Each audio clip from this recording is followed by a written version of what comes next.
Good afternoon, everyone, and welcome to today's webinar hosted by the World Green Building Council. It's my great pleasure to welcome you here today to discuss the vitally important topics of air quality in the era of COVID-19. My name is Katrina Brady, and I'm Director of Strategy and Development at the World Green Building Council. Thank you so much to all of you who are joining us today live, and also to those of you catching up on the recording. So today we are here to discuss three very important and interlinked issues around how we can create a built environment that is both healthy, allows us to achieve net zero carbon emissions, but also importantly protecting our health and reducing the risk of viral transmission during the era of COVID-19. Just a quick word of introduction for those of you who don't know us. The World Green Building Council is a global network leading the transformation of the built environment to make it healthier and more sustainable. We are a global network of green building councils in around 70 countries, representing around 36,000 members to accelerate action and deliver on the ambition of the Paris Agreement and the UN Sustainable Development Goals. Our ambition is focused on three strategic impact areas, which are climate action, health and well-being, and resources and circularity, all of which we will cover in detail in today's session. Today's webinar is hosted through World Green Building Council's global project dedicated to health, well-being, and social value. The project is called Better Places for People and is active in over 30 countries across our global network. The World Green Building Council's work through our Health and Wellbeing Global Project is presented through the lens of our Health and Wellbeing Framework. We published this last year following a 2-year consultation to redefine the topic of health and wellbeing in the built environment. And today is the first webinar in a series of webinars exploring some key issues captured within our Health and Wellbeing Framework. And we're focusing today on principles 1 and 6 around protecting health and taking climate action. So we'll begin with a little deep dive to just familiarize ourselves with these topics in a little bit more detail. So the ambition of Principle 1 of the World Green Building Council's Health and Wellbeing Framework is to protect and improve health, and there's a focus on air pollution, looking at both healthy indoor environmental quality and the contribution of the building and construction sector to outdoor ambient pollution at building, community, and wider scale. And of course, we also have to consider how we can reduce infectious disease transmission within the built environment. Now, from the research of the World Health Organization and so many other bodies, we know that 91% of us live in areas that exceed safe levels of exposure to air pollution. This polluted air causes 7 million early deaths on average each year. And of course, poor ventilation on top of that not only compromises health and can increase the likelihood of dying early and increased mortality, but is also understood to contribute to the transmission of COVID-19 through airborne virus particles. So adding to that is the ambition of Principle 6, take climate action.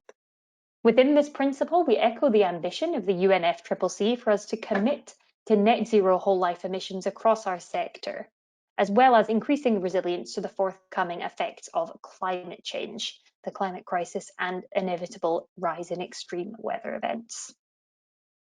We know that our buildings and cities urgently need to decarbonise in order to meet our net zero trajectory. And this year, 2021, in the year of COP26, for the first time in 5 years, we have a dedicated Cities, Regions and Built Environment Day at COP26 focused on hosting that conversation of how we can transition to a decarbonised built environment by or before 2050.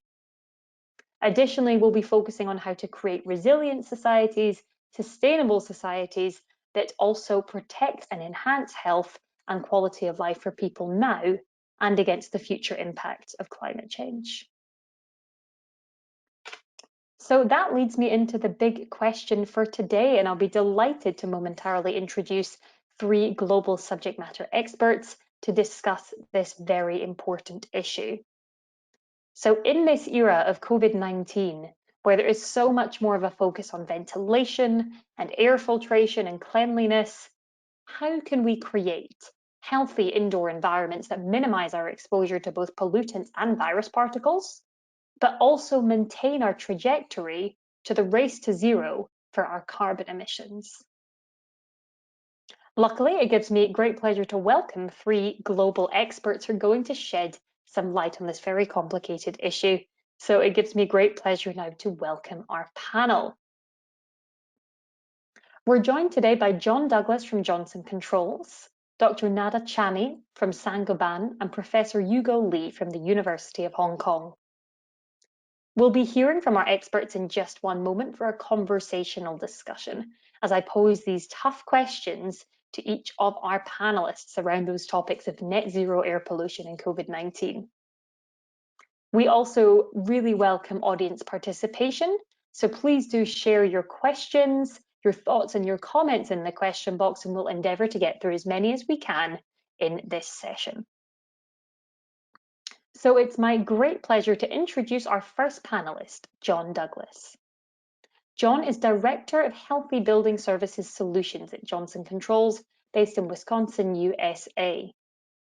John holds a background in mechanical engineering and a master's in thermodynamics and heat transfer, and was previously Director of Engineering at the EPTA Group and Lennox International.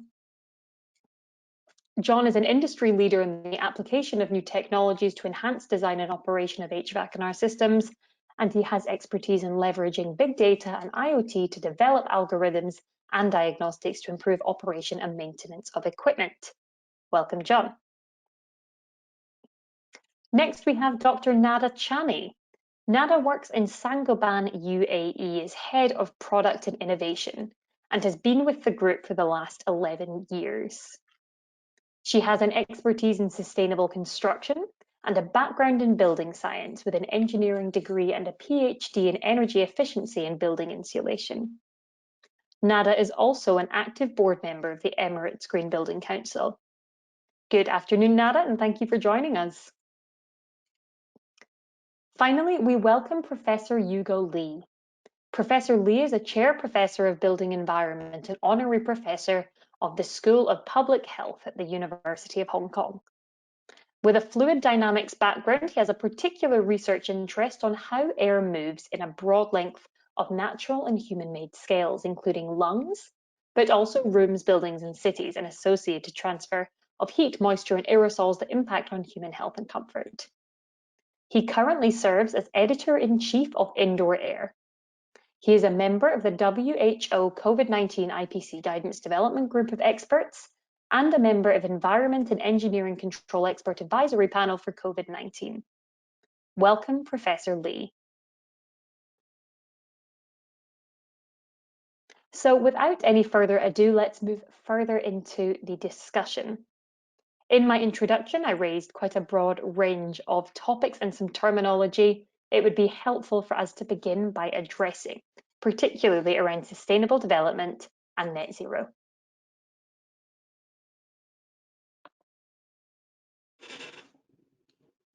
I'm going to take down the slides so we can see everybody a little more clearly.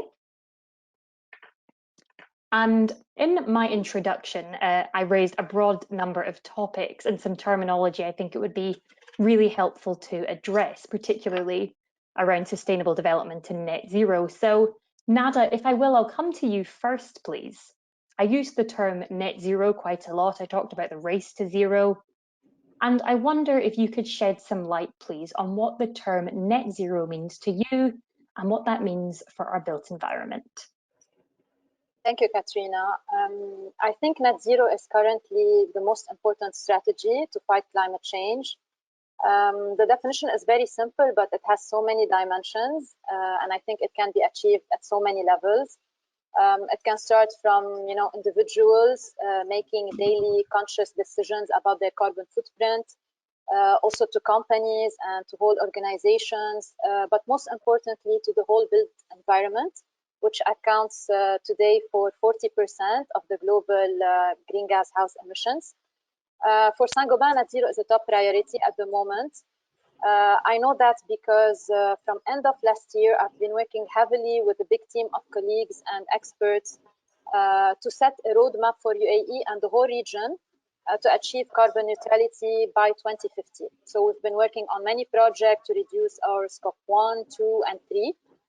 And it's not something easy or straightforward because you need to plan and implement processes as soon as possible that will impact in 15 or 20 years the result of decarbonizing plants.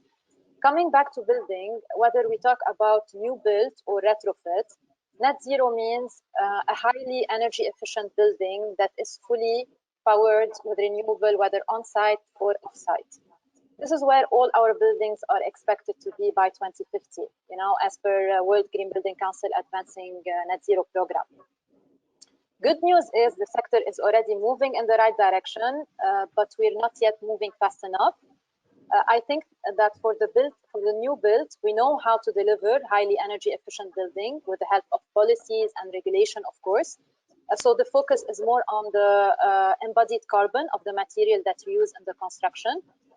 For the existing building, I think we need to make sure that the solution for energy efficiency, including deep retrofit strategy, are widespread and adopted.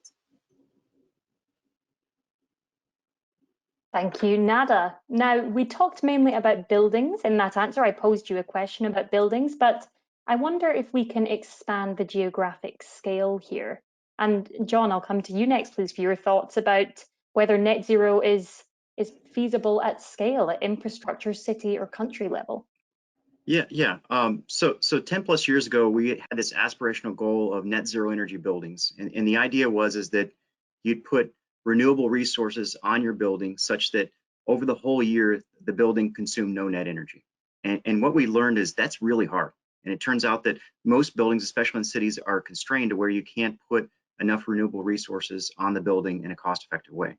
However, when you expand the scope to the whole grid and you look at the energy consumed by the building and the carbon footprint of the energy consumed by that building in the grid, it's very possible. It's very practical to put solar energy on the grid, wind energy, hydroelectric energy on the grid, and then use that to consume buildings. So if you look at net zero in the context of the grid and the buildings, it's very realistic.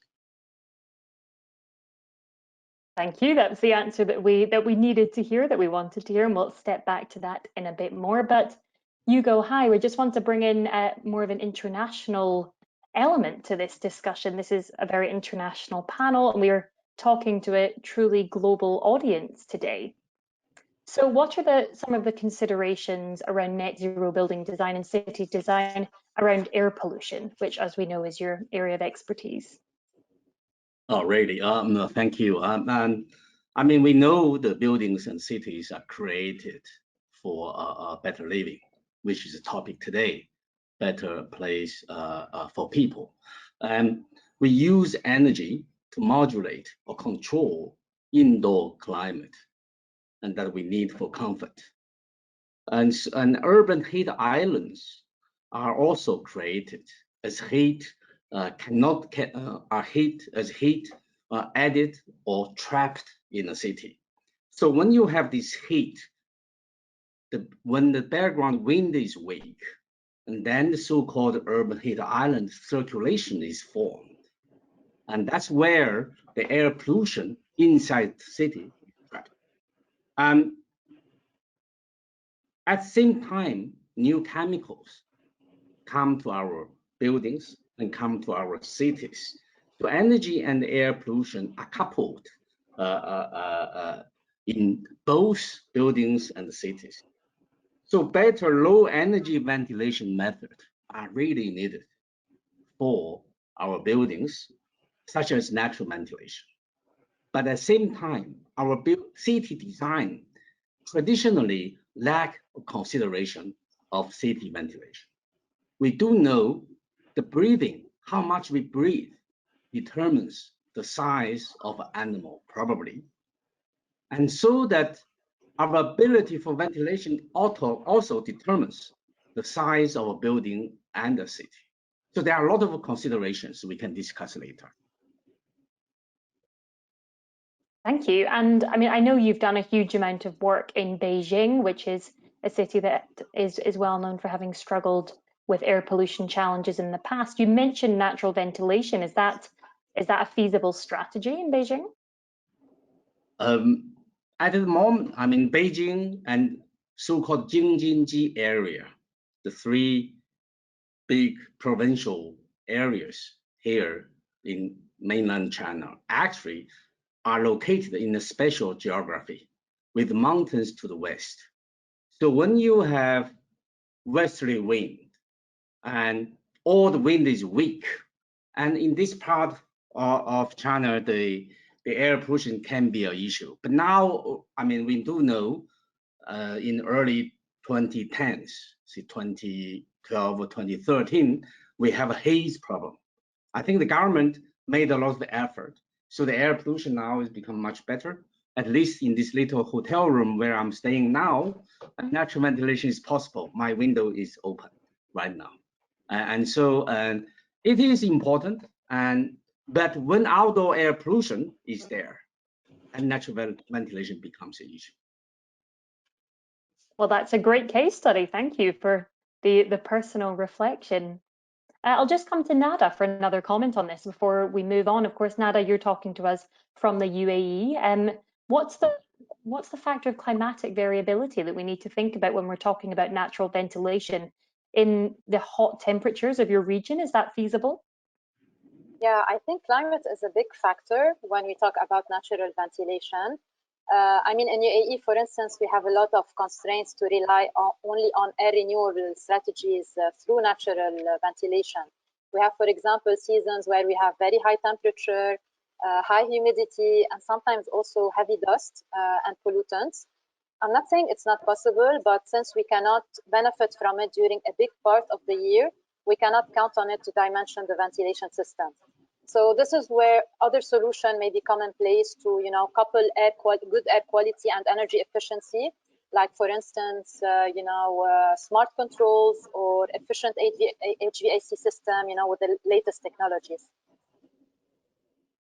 Thank you. And I think now let's bring in the topic that we cannot avoid. I mentioned it enough in the introduction, but let's talk about COVID-19 and the way the transmission of this pandemic has been influenced by our indoor air quality in our built environment.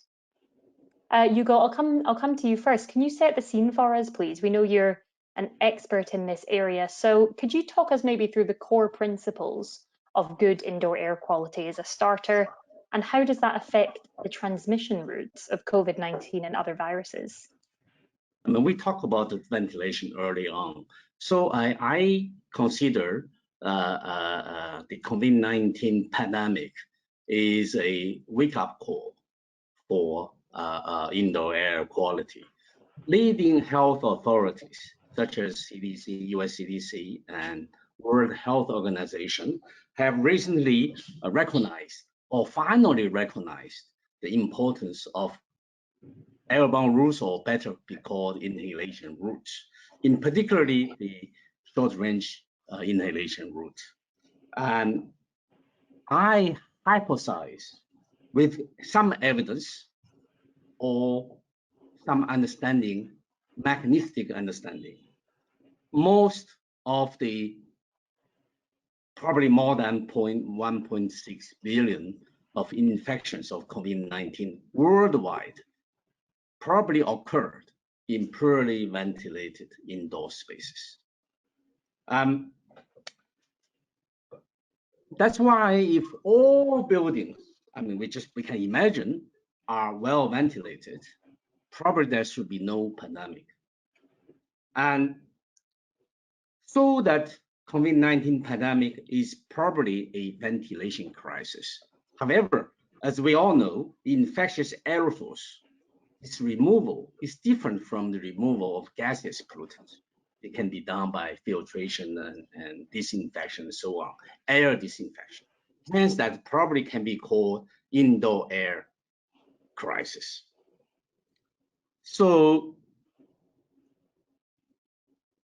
of course, The indoor air quality issue also related to other things, like exposure to chemicals, exposure to particles, and a lot of diseases are associated with indoor poor air quality. And we spend most of our time indoors. It's amazing that during the pandemic, most of us also stay indoors at home. And so for consideration of good indoor air quality, we do know you need to reduce source, keep good ventilation, and probably better smart filtration, and of course, keep a good outdoor air quality. Otherwise, you have no air for ventilation of your homes, offices, and other buildings. Thanks, Hugo. And I mean, those are some chilling words you've shared there. Thank you. But I like that you've taken us into solutions a little bit at the end, and we'll keep going with that, because I think that's what we all really want to understand and want to learn from you all today, to consider the solutions we need to move towards this new normal and to protect ourselves from the continued threat of COVID-19, but also potentially new viral threat episodes. So, John, I'll come to you first for your comment on this, please. Looking a bit more solutions oriented now, how can the airborne transmission of COVID-19 be minimized in our buildings as we're moving back into them or changing them to be fit for the future? Yeah, I'd like to kind of add on to Dr. Lee's comments. The first thing is, when you think about COVID or virus transmission, the best way to think about it is everybody's potentially a smoker, and we're all potentially emitting smoke. And that's why masks work, right? If you put a mask on, you're reducing the amount of smoke that comes out. If you've seen somebody smoking outside, right, that plume of smoke kind of goes up in the air and kind of gets dissipated, not a big deal. If you've ever been in a restaurant with a lot of smokers, right, over time that smoke can build up and it gets irritating. And that's kind of how infection transmission with viruses like COVID works. So when we think about mitigating those risks, there's really three tools. The first one we've talked about a lot is ventilation, right? By bringing in outside air, which presumably is free of COVID, it's diluting the COVID that could potentially be inside the building. The second tool is filtration. It turns out that pretty run-of-the-mill filters, in the United States we call it a MERV 13 filter, which can be put in a standard HVAC system, is actually 89% efficient at removing particles that contain the COVID virus. So you can put those in your air handlers and do a pretty good job of removing the virus. And then finally, we have disinfection lights. UVC disinfection lights have been around primarily in hospitals, but you can put them in normal buildings, and they'll actually be pretty effective at doing flyby disinfection. They actually kill the virus as it goes by. So we have three really nice tools that we can implement in buildings to mitigate infection risk. Thanks, John. And I'll let Nada come in on that as well. I know that Saint-Gobain have been doing some interesting research in the school sector that you might be able to tell us a wee bit more about. Yeah, sure. So first, I agree with John and Hugo about the principle and best practices. I mean, now we for sure know that the good design of the ventilation system is key to limit the transition of air pollutants. What I would like to share with you is the finding of a study that we've conducted recently in partnership with Emirates Green Building Council. So we did a deep indoor air quality measurement campaign in an old school in Dubai, built before the regulation. The measurements were done in an empty classroom used as reference, and also 2 other occupied classrooms. And this was before COVID, so we had the normal occupancy for the kids. Some interesting key findings. First, we noticed that the CO2 exceeded the limit as soon as the students entered the class. So which is not good, because it's mainly due to the HVAC set point. And above 1000 ppm, you start to experience uncomfortable environments. And for the case of students and kids, it can directly impact their learning abilities, and also their concentration. Another thing that we noticed is that the high CO2 concentration were noticed or measured in the empty room, which kind of was at first shocking to us, but then we noticed that there is a recirculation of air between the rooms, which is promoting cross contamination. And this is not recommended because it can also transfer chemical pollutants and viruses, like mentioned by John and Hugo. Also, what we noticed is that because we don't have a good ventilation with air renewal, with a good air renewal rate, pollutants are accumulating in the rooms. So we exceed, very high total VOC levels very easily in the rooms. So this is why I think it's important to follow green building regulations, and most importantly, the new guidelines that were published by whether ASHRAE or REVA. And the objective of these guidelines is to limit as much as possible, the risk of transmission of pollutants and viruses. Thanks, Nada, and it's helpful that you've pointed us towards some guidelines there as well. That's great to hear, and perhaps we can post that study into the chat box so the audience can take it away and read up more on it. We've had a question come into the chat box. Speaking of that, a quick reminder to the audience to keep sharing your questions for our panelists. But Hugo, I'll address this one to you. It's addressed to you, referring to when you talked about poor ventilation. What does that mean? Is it that there's not enough ventilation, or is it a bad type of ventilation, such as mixing ventilations? That's a great question, and I mean, the concept of ventilation is the provision of outdoor air in an indoor environment and distribute within it so that everyone have access to the air. In general, when I talk about poor ventilation, I refer to that the ventilation rate locally in the space and less than what is required for infection control. And I probably can address that, but the exact ventilation requirement for respiratory control at the moment is still under debate. My personal view is that the current ASHRAE standard does not account for infection control. And so that we need to understand, my understanding is that the exposure to infectious aerosols is different from exposure to other indoor air pollutants. This is because you exhale the source of pollutants by exhalation, and then you have exposure inhalation, so that for a high activity area, if you inhale more, say 5-fold more, or you exhale 5-fold more, then you have 25-folds. Ventilation requirement would be 25 times of that is required when you have a quiet breathing. So the ventilation requirement is still being currently studied. Something's wrong.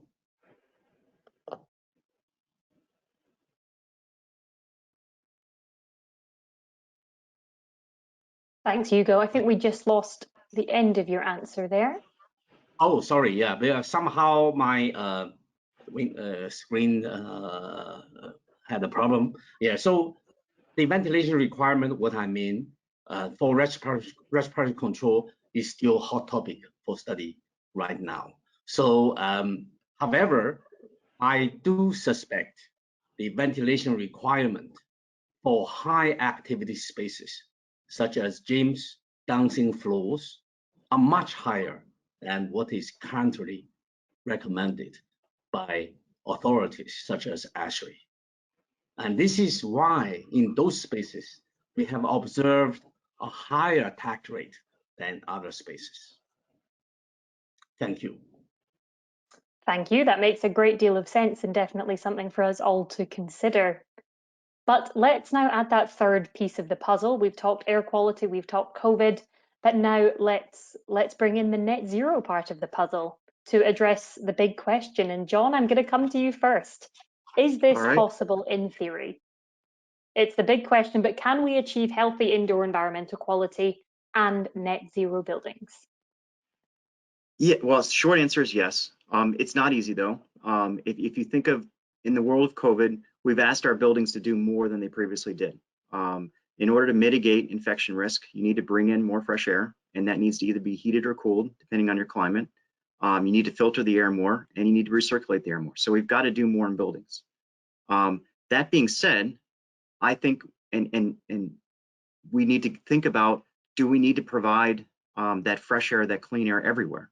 And if you think about it, when we run buildings, right, we have thermostats all over the place. We measure temperature and we control to that temperature. We adjust the heating or cooling to maintain comfort. And I think the way to get to sustainable clean air is you begin to measure indoor air quality, and then you adjust your building operation to provide the appropriate indoor air quality where the people are. Think about a hotel, right?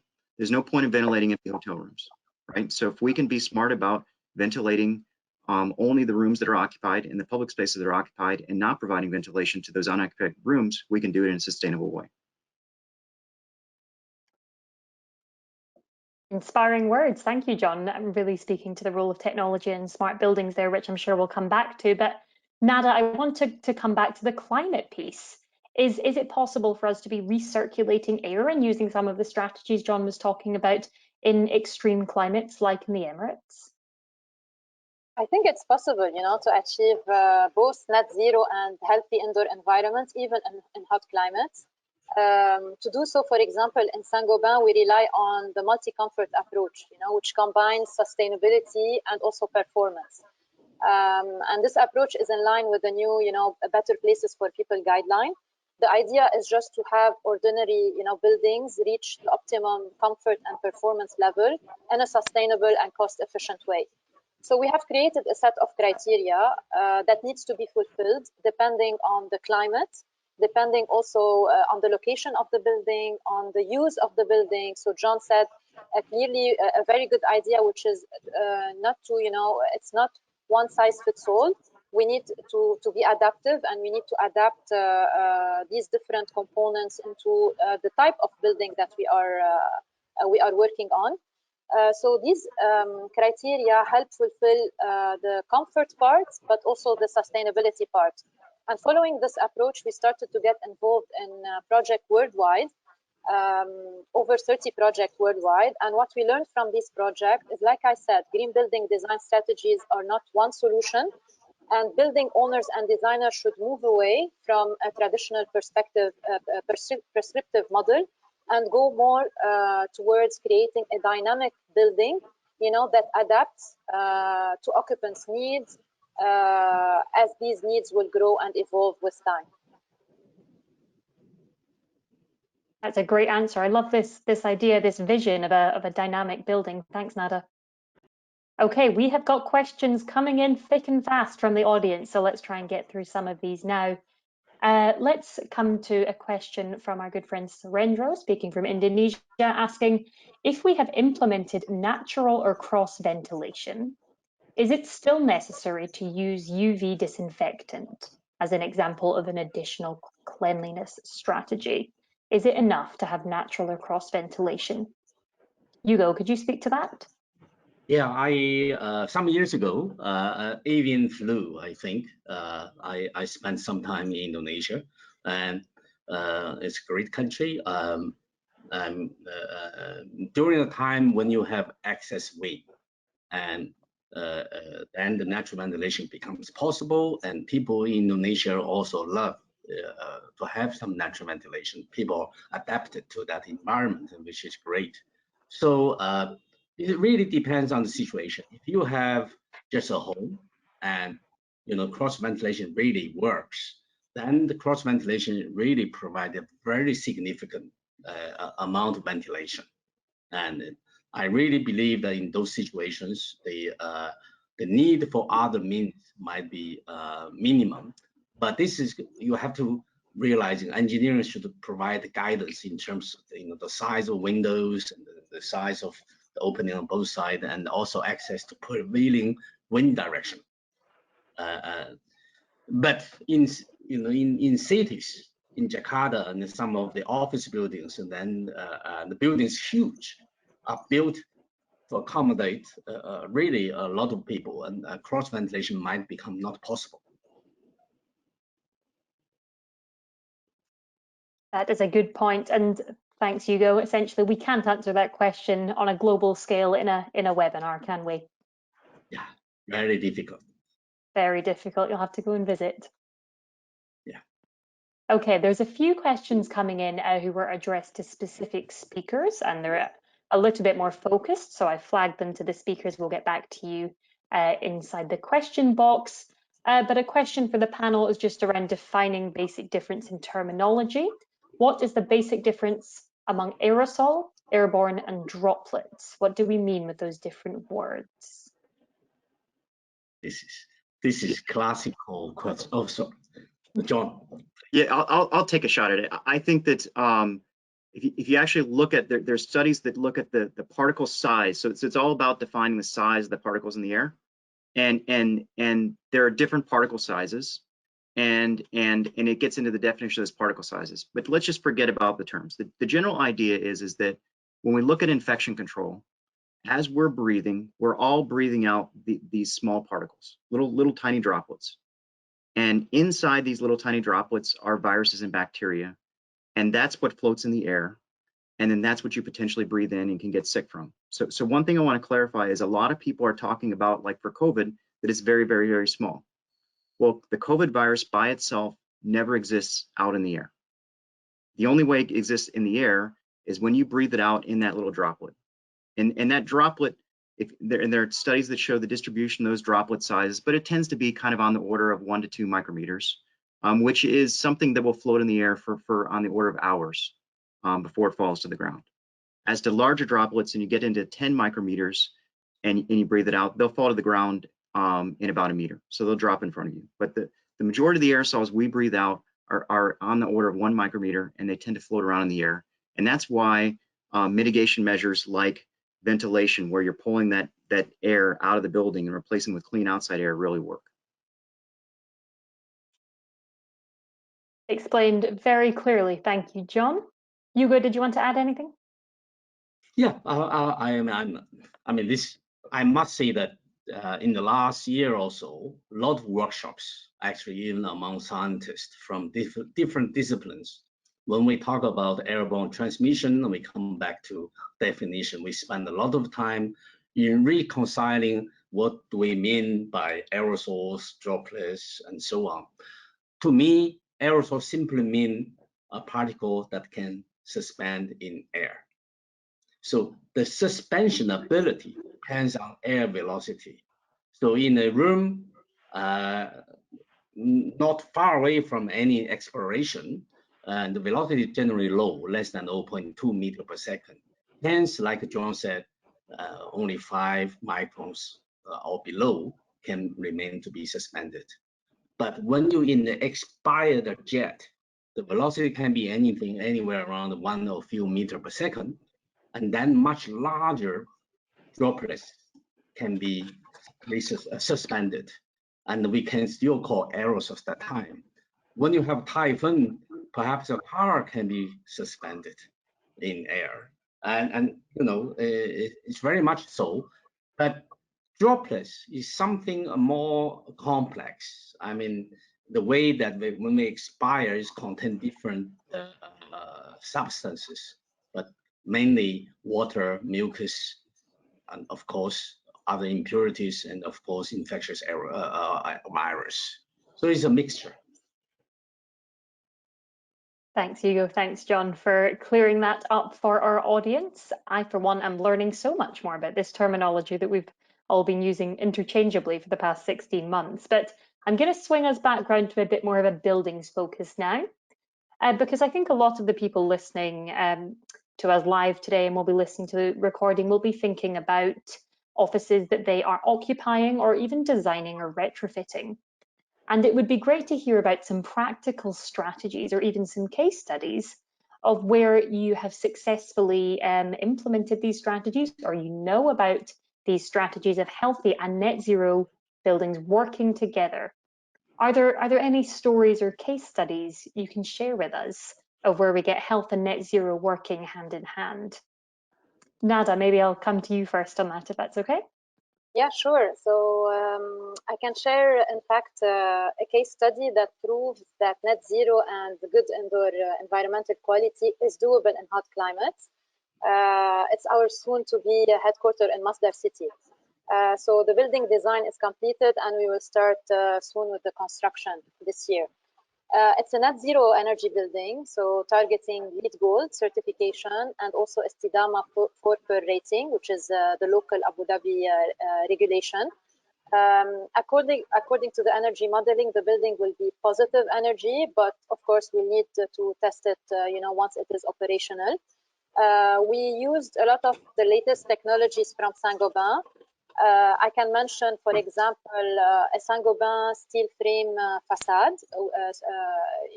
a high-performing facade, which is highly sustainable because it's made of dry walls, so lower consumption of water, lower weight on the building, with very high performance in terms of thermal and acoustic.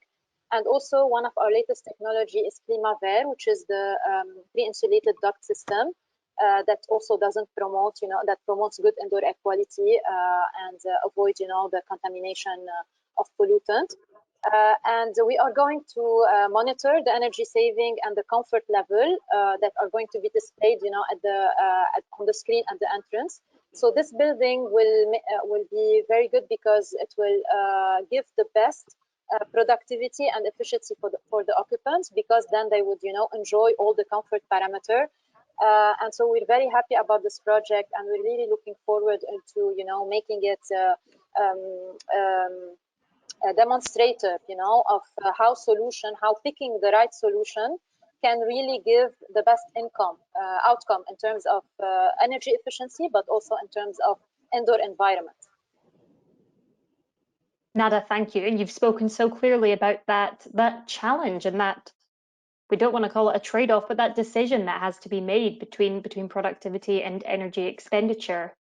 And John, we heard in your bio a little bit earlier that you have great expertise in this space, and I wonder if you could shed some light for us on the kind of tools that are available for the market to use to balance these very tricky decisions. Yeah. So the first thing I'll give you some background is epidemiologists have used a tool called the Wells-Riley equation to calculate infection risk due to airborne or aerosol particles, and it's been around for a while. It's been used to calculate the infection risk of measles, TB, and now we use it for COVID. We at our company have been using that as a tool. We actually can perform those calculations and estimate the infection risk in a building based on how you run your building. So based on what filters you put in your building, based on your ventilation rates, based on whether you have UVC lights installed. And we've embedded it into our suite of energy optimization tools so that as COVID lets up, right, we've kind of started out with the foot full on the gas. Let's do everything we can to make buildings safe. But as more and more people are getting vaccinated, you ask yourself, when do we start letting off the gas pedal and backing off? And so what this tool does is it lets you see the trade-off between energy cost and infection risk. So if you're in a mode where incidents of infection are very high in your city, you can slide the slider all the way to one side and say, my only goal is reducing infection risk. I don't care what I spend in energy. And so you can run your building that way. As infection risk rates in your city go down, more people are vaccinated, you can slide this tool to the other side, and you can bias it more toward energy savings to the extent where you can say, all I care about is saving energy. And what these tools do is it gives building owners the ability to make decisions and decide back and forth between infection risk management and energy savings, depending on the current situation that they're facing.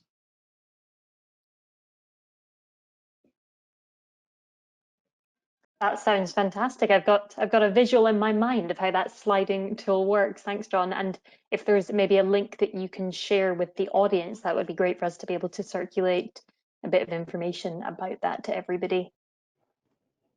Now, one of the issues I'm keen to tackle here, as well as this is obviously a global webinar, and we're talking about global challenges in human health and planetary health. But there are, of course, differences that we need to consider in these strategies. And I think the differences between developed and developing countries is one of the most prominent issues for us to think about. Hugo, can I maybe come to you for comment on the kind of different issues and challenges in the developed and developing world for healthy and net zero buildings? Of course, inequality is a very complex issue, and it's interesting for health side, COVID-19. This virus does not discriminate between developing countries, for one. But we do know in some countries, the poor communities suffered more, with more infections, more mortalities. One little issue that I have personally studied, a building in Hong Kong, with a lot of subdivided flats, very small. Each of the families stay in very, very small homes. And the physical constraints of the housing actually makes proper sanitation and ventilation probably impossible. So, and this might happen in some countries too. I guess so. This is very challenging as we move forward. So even in the developed world, you also have both, well-off communities and poor communities. And for some developing countries, probably the sanitation revolution is not finished. So we are now talking about, I think John talked about ventilation, filtration, disinfection. These are for, you can afford to have them. And so for developing countries, there are more challenges and a lot of work to do. Personally, I think we need a better wisdom, probably even culture than what we have now to tackle this issue. And all of us watching news in different countries, and some of them with disasters. And that's really, I think this is what COVID-19 pandemic has taught us a lot. Thank you. Thanks, Hugo. I completely agree with what you're saying, and that leads me into actually one of the many questions we've had in here, which is focusing on the country of India.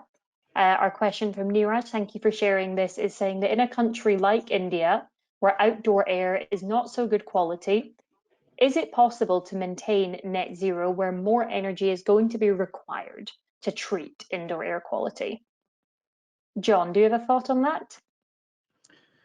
Yeah, so I think the first thing is that filtration works extremely well, and filtration will get out particulates in the air, and that's recirculated air. So you're not bringing in the outside air in that case. And we found actually in the context of infection risk mitigation, filtration with recirculating the air is by far the most cost-effective way at reducing infection risk. That being said, there are gases pollutants, right? You have your VOCs that are being emitted from paints in your buildings, other materials. Filtration doesn't get that out of the building. So you do have to have some way of getting those chemicals out of your building. And the only really way we can do it today is through ventilation. So that's a case of where we do need to find ways of bringing in that fresh air and maybe timing it with occupancy such that the ventilation is not as, we're purging those buildings when people are not in the buildings, things like that. It's a challenge. Thanks, John, but you've given us good food for thought there. And Nada, I'll come to you for this question that's been put forward by David Ong. Thank you, saying, do we have any advice for designers for building design with regards to indoor air quality in the wake of this current pandemic without being too prescriptive? So any kind of general principles for design for good indoor air quality? I think, like John said, there are three main approaches, on how to consider a good design for good air quality. First, source control.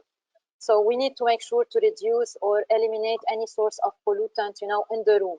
And this is why it's important, for all the material, the construction material that we use, the paints, the finishing, we have to make sure that these material we choose have very low VOC, and some of them today in the market have even technologies, like active material. They even neutralize the VOC, so absorb the VOC. So it's very important to be conscious about, the material that we use and that we put in our spaces in order to, limit or mitigate as much as possible the pollutant that we need later to, extract. A proper ventilation, we cannot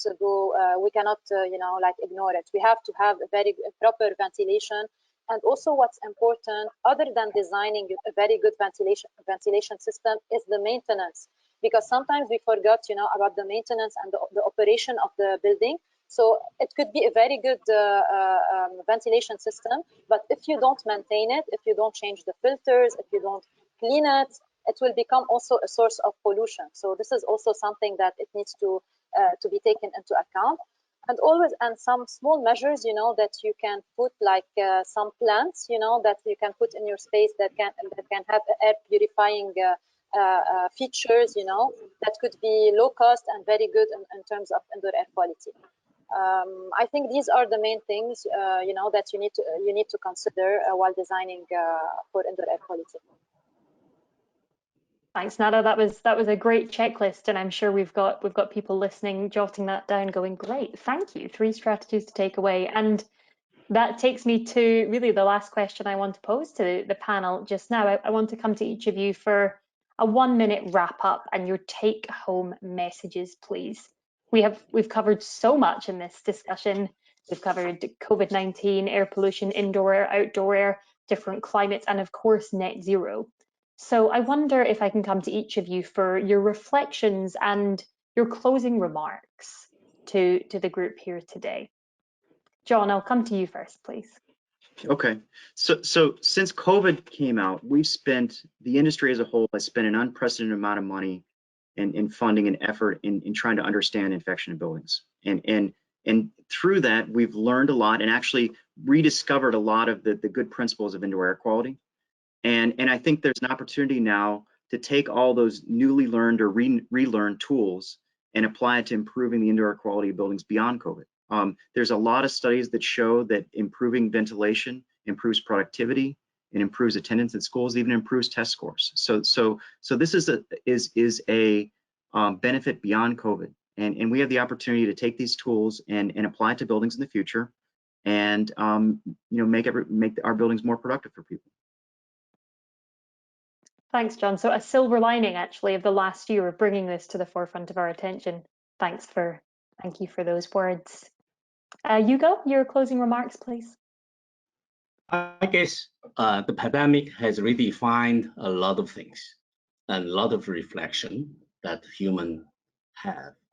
My reflection is that if there was no transmission, that shouldn't be a pandemic. We learn about this with a hard lesson.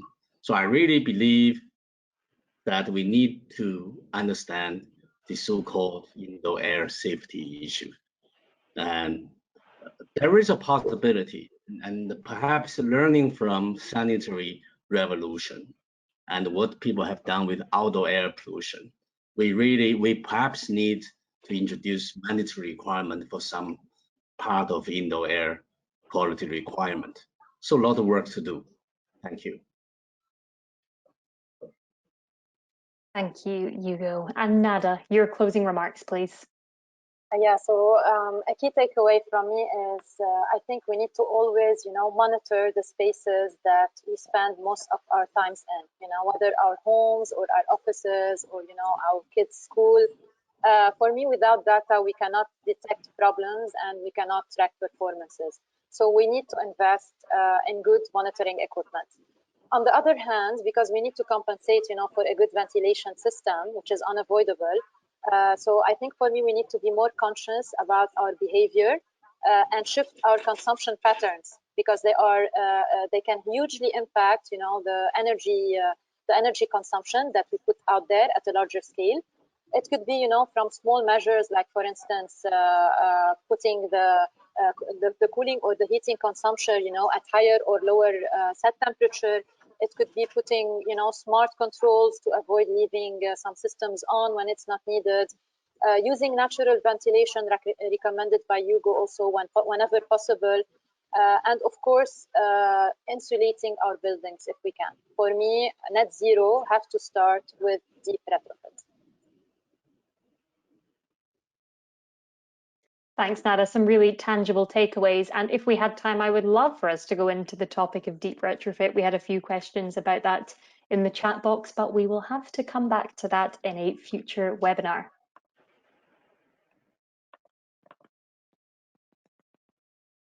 So hopefully you can see my screen again now, and let me conclude this section of the webinar by saying thank you so much to John, to Dr. Nada Chamie, to Hugo Lee, for your participation in today's webinar. It's been absolutely fantastic to have you. I have learned so much from you, and I'm sure that our attendees feel exactly the same way.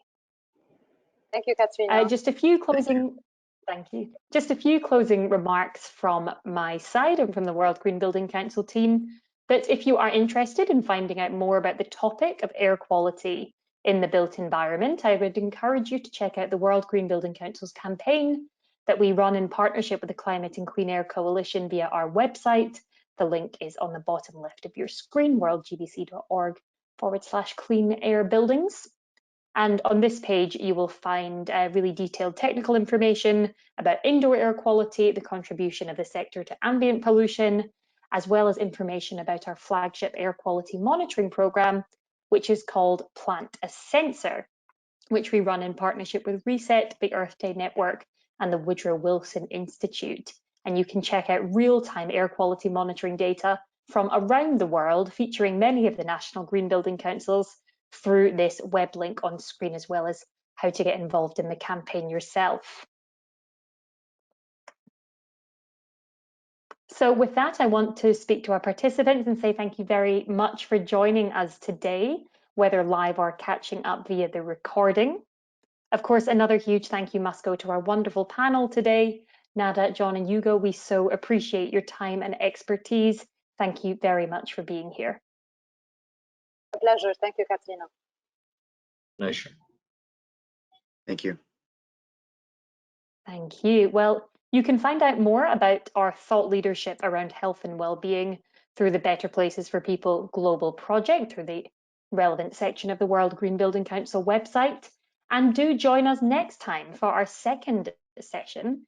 This one will be dedicated to social equity and value across the building and construction life cycle. So another vitally important topic and not to be missed. And sign up will be available very soon through the World Green Building Council website and on our social media channels.